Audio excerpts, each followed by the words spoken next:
Masih bersama saya Budiman Tanruja di Satu Meja The Forum. Kita lihat bagaimana respon dan reaksi dari Presiden Jokowi setelah Jaksa Agung mengumumkan 4 tersangka dalam kasus perizinan ekspor CPO. Kebijakan-kebijakan kita, misalnya penetapan HIT untuk minyak curah, kemudian subsidi ke produsen, ini kita lihat sudah berjalan berapa minggu ini belum efektif. Di pasar saya lihat minyak curah banyak yang belum sesuai dengan HIT yang kita tetapkan. Artinya memang ada permainan. Oleh sebab itu kemarin dari Kejaksaan Agung sudah menetapkan 4 tersangka urusan minyak goreng ini. Dan saya minta diusut tuntas. Sehingga kita bisa tahu siapa ini yang bermain, ini bisa ngerti. Oke, Mas Mufti, Presiden minta diusut tuntas agar siapa yang bermain kita tahu. Gimana Anda memandang pernyataan dari Presiden itu?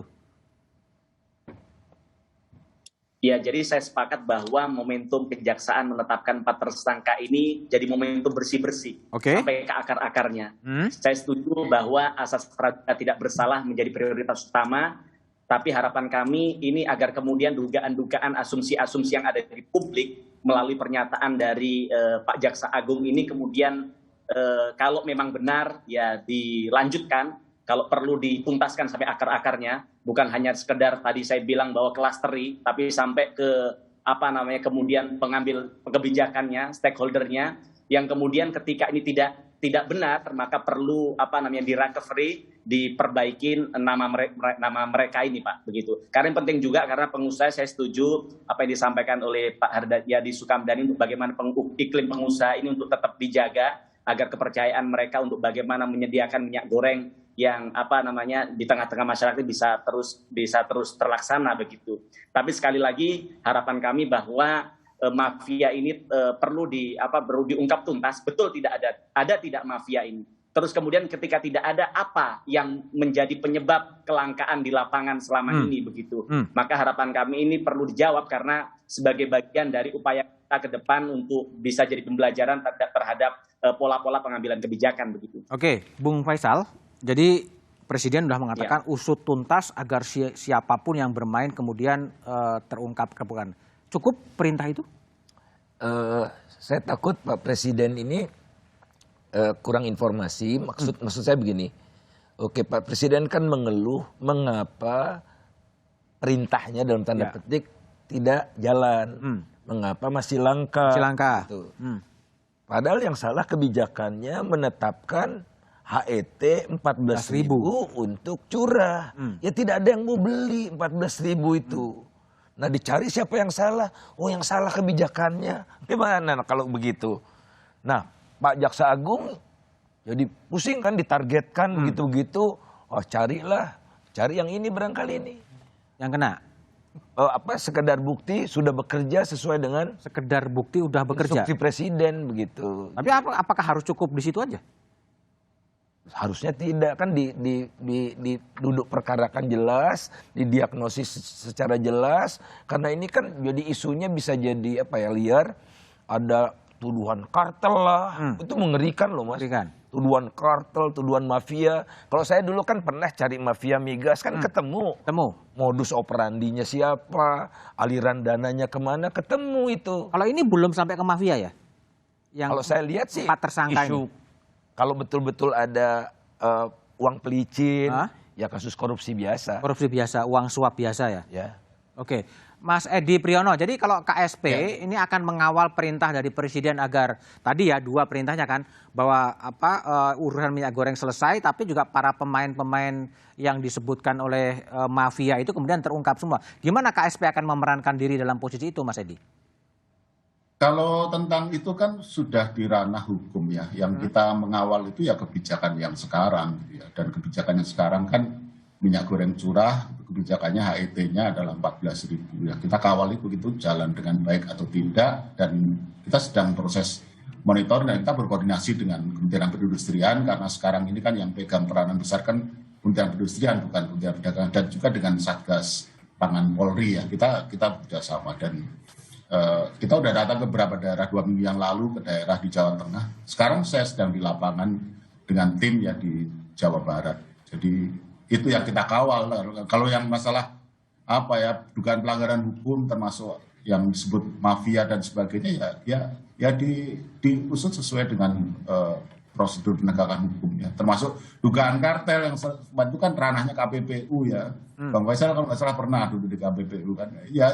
Ya silakan aja di jalan sesuai itu ya. Kalau kami dari KSP ya mengawal ininya ya, mengawal kebijakannya sekarang, bukan mengawal proses itu gitu. Bukan mengawal proses hukum, ya sudah ada penegak hukum ya dijalankan aja. Tapi kalau tadi Bang Faisal mengatakan yang salah justru kebijakannya sebetulnya, gimana Mas Edi?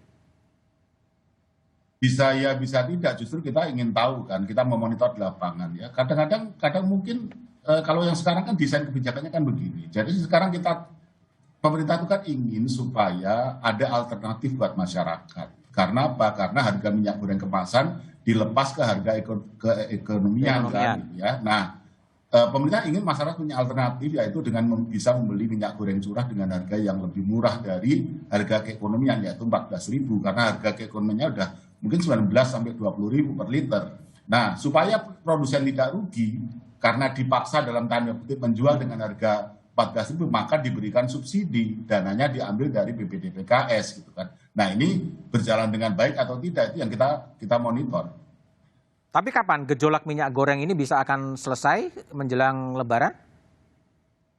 Ya kalau harapannya ya sesegera mungkin ya. Tapi kalau pertanyaannya kapan pastinya ya sulit ya untuk menjawab itu ya, karena terutama dari kami, dari kantor staf presiden ya, karena pelaksana kebijakan kan bukan di kami ya. Kami berkoordinasi dengan instansi terkait, dalam hal ini yang pegang peranan sekali lagi adalah Kementerian Perindustrian ya. Kita akan sampaikan itu hasil-hasil di lapangan kita. Oke, Mas Haryadi, jadi kalau perintah presiden diusut sampai tuntas, seberapa pengusutan itu harus sampai kepada mastermind dari itu semua atau gimana? Ya, saya rasa sih bagus saja ya perintah itu, kan membuat sesuatu hal menjadi terang benderang gitu ya. Diusut kan, usut itu bisa ketemu seperti Bang Faisal sama mafia migas ya. Bisa juga ini nanti melihat secara lebih jernih permasalahannya di mana ya kan, apakah regulasinya yang kurang pas atau ada mekanisme pasar yang memang juga tidak bisa dikendalikan ya, karena memang itu mengikuti market price. Saya rasa nanti juga akan terlihat di sana. Seperti itu Mas. Dan yang juga perlu kita ketahui ya, tadi soalnya Mas Mufti juga bilang kan bahwa ada pandangan yang saya rasa juga rasanya perlu diluruskan, karena seolah-olah bahwa yang namanya orang investasi di kelapa sawit itu sudah diberikan banyak kemudahan dan sebagainya ya, kira-kira gitu ya,